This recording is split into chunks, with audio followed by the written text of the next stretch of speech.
বিধায়ক কমলাক্ষীর হাত ধরে কালাইন সত্যরঞ্জন কলেজ পেল 1 কোটি টাকা। আপ্লুত কলেজ কর্তৃপক্ষ। বিধায়ক অমর জৈনের আমলের 1 কোটির আদ্যশ্রাদ্ধ। সমাজের স্বার্থে কাজ করতে হলে যে স্থানীয় প্রতিনিধি হওয়ার প্রয়োজন হয় না, তা ফের প্রমাণিত হলো কাঠিগড়ায়। কাঠিগড়া নয়, উত্তর করিমগঞ্জের বিধায়ক কমলাক্ষদের পৌরকায়স্থের হাত ধরে কালাইন সত্যরঞ্জন কলেজ পেল 1 কোটি টাকা, যা দিয়ে শ্রেণীকক্ষ সম্প্রসারণ করা হবে বলে জানান কলেজ অধ্যক্ষ বিজিত গোস্বামী। অমরচাঁদ জৈন বিধায়ক থাকাকালে এই কলেজের নামে 1 কোটি টাকা মঞ্জুর হয়েছিল, যা দিয়ে অফিস কক্ষ সহ অন্যান্য কক্ষ নির্মিত হয়েছিল। কিন্তু নিম্নমানের কাজের জন্য দোতলা সিঁড়িতে দেখা দেয় ফাটল, আর কিছুদিনের মধ্যেই হয়তো ভেঙে পড়বে বলে আশঙ্কা স্থানীয়দের। বরাকের বালু দিয়ে সরকারি কোটি টাকার এই ইমারত গড়ে তোলা হয়েছে বলে জানান স্থানীয়রা। বিধায়ক কমলাক্ষ সংবাদ মাধ্যমকে জানান, নিযুক্ত ময়না প্রকল্পের অনুষ্ঠানে উপস্থিত হয়ে এই কলেজের দুরবস্থা তার নজরে আসে এবং তখনই তিনি বলেছিলেন যে এই কলেজের উন্নতিকল্পে দেশের ভবিষ্যৎ হিসাবে চিহ্নিত ছাত্রছাত্রীদের সুন্দর ভবিষ্যৎ গড়ে দেওয়ার এই কারখানার উন্নতিকল্পে তিনি চেষ্টা করবেন। সম্প্রতি আসাম সরকার এই কলেজের উন্নতিকল্পে প্রথম দফায় 1 কোটি টাকা অনুদান দিয়েছে। এই টাকা দিয়ে কলেজের শ্রেণীকক্ষ সম্প্রসারণ করা হবে। বিজ্ঞান শাখার ব্যাপারে তিনি বিধানসভায় কথা বলেছেন বলে জানান কমলাক্ষ।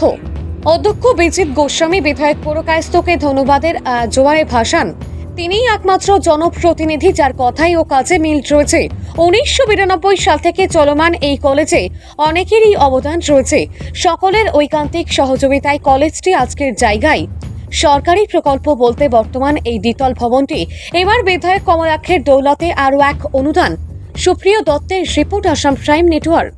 আমরা সবাই ওনাকে পেয়ে আনন্দিত এবং ওনার কাছে কৃতজ্ঞ, কারণ উনি আমাদের কলেজে একটি বিল্ডিং, আপাতত একটি বিল্ডিং তৈরি করে দিচ্ছেন, যার জন্য ওনাকে আমি অশেষ ধন্যবাদ জানাই।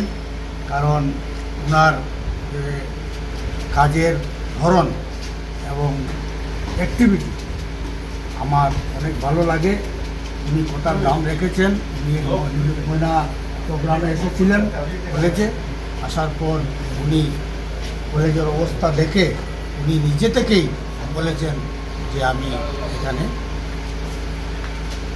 বিল্ডিং যতটুকু সম্ভব বিল্ডিং তৈরি করে দেব, যাতে আমাদের অঞ্চলের কাঠিগড়া পিছপড়া অঞ্চলের ছেলেমেয়েরা যাতে ভালোভাবে পড়াশোনা করতে পারে এবং ভালো রেজাল্ট করতে পারে, যাতে ইনফ্রাস্ট্রাকচারের জন্য কোনো অসুবিধা না হয়, এই বলে আমি আমার বক্তব্য এখানে। স্যার, একটা মিনিট, আপনি এই কলেজ উন্নয়ন কল্পে কাদের সাহায্য সহযোগিতা পেয়েছেন এর আগে? আগে তো অনেক অনেক প্রথম সুকুমার ভট্টাচার্য, উনি মৃত, উনি স্বর্গপ্রাপ্ত হয়েছেন। নাম্বার 2, উনি কে ছিলেন? উনি পঞ্চায়েত প্রেসিডেন্ট ছিলেন কালাইনের। আচ্ছা, কালাইন অঞ্চলের পঞ্চায়েত প্রেসিডেন্ট ছিলেন সুকুমার ভট্টাচার্য। তারপর শ্রীযুক্ত তপন চক্রবর্তী, লেট তপন চক্রবর্তী, উনি বদরপুর কলেজের ইংলিশের প্রফেসর ছিলেন। সুশান্ত ভট্টাচার্য, উনি আছেন করিমগঞ্জে থাকেন। আজিজুর রহমান খান, সুশান্ত নাথ, বীরেন্দ্রলাল চক্রবর্তী, আরও অনেক কালাইন অঞ্চলের অনেক প্রায় সবাই কলেজের তৈরিতে সহযোগিতা করেছিলেন। 1992-তে এস্টাবলিশড হওয়া কলেজ সত্যরঞ্জন কলেজ, বিশেষ করে নিযুত ময়নার প্রোগ্রামে আমাকে অতিথি এখানে করা হয়েছিল এবং সেই সভায় এটা ঘোষণা করেছিলাম যে একটা ফাইন্যান্সিয়াল একটা গ্রান্ট দেওয়ার জন্য এখানে এই কলেজের জন্য, কারণ কলেজের অবস্থাটা খুবই খারাপ। এবং আপনারা খুশি হবেন যে আজকে কলেজের প্রিন্সিপাল এবং টিচারদের সঙ্গে যোগাযোগ হয় এবং আপনারা খুশি হবেন যে ইতিমধ্যে আসাম সরকারের তরফ থেকে এসওপিডি জিত থেকে 1 কোটি টাকা স্যাংশন হয়েছে এবং প্রায় 3000 স্কোয়ার ফিটের একটা ঘর হবে, ফার্স্ট ফ্লোর, সেকেন্ড ফ্লোর, বা কলেজের সঙ্গে যোগাযোগ করে যদি দরকার হয় আমরা ওয়ার্কিং করে আমরা সেই বিল্ডিংটা তৈরি করব। ফার্স্ট ফেজে 1 কোটি টাকা আমরা দিলাম, সেটা সেকেন্ড ফেজ এবং সেকেন্ড ফেজে দেখি আরও কতটুকু টাকা দেওয়া যায়, কারণ এই বৃহত্তর অঞ্চলে দেখা যায় যদি, তো সেটাই একমাত্র আমাদের উচ্চশিক্ষার প্রতিষ্ঠান। তো এই উচ্চশিক্ষার প্রতিষ্ঠানকে আরও উন্নত করা ইট ইজ আওয়ার রেসপন্সিবিলিটি, আমাদের দায়িত্ব কর্তব্য 1 নম্বর। 2 নম্বর হচ্ছে গিয়ে যে আমাদের এখানে বিজ্ঞান বিভাগ নেই, সেটা আমি বিধানসভায় উত্থাপন করেছি। মাননীয় মন্ত্রীর সঙ্গেও সেই কথাগুলো বলেছি এবং মাননীয় মুখ্যমন্ত্রীর নজরে সেটা এনেছি এবং আপনারা খুশি হবেন যে ইতিমধ্যে গভর্নমেন্টের প্রপোজাল গিয়েছে 63টা কলেজের নাম গিয়েছে, এর মধ্যে সত্যরঞ্জন কলেজের নাম আছে সেই সায়েন্স টিম পাওয়ার জন্য। তো আমি সেটা যেহেতু 1 কোটি টাকা ঘোষণা হয়েছে এখন ঘোষণা করলাম, কিন্তু সেটা এখনও ঘোষণা করছি না, কিন্তু আমি বিশ্বাসী যে কম দিনের ভিতরে আমরা সত্যরঞ্জন কলেজকে আমরা সায়েন্স টিম যাতে এখানে নিতে পারি তার জন্য নিশ্চয়ই আমাদের তৎপরতা থাকবে।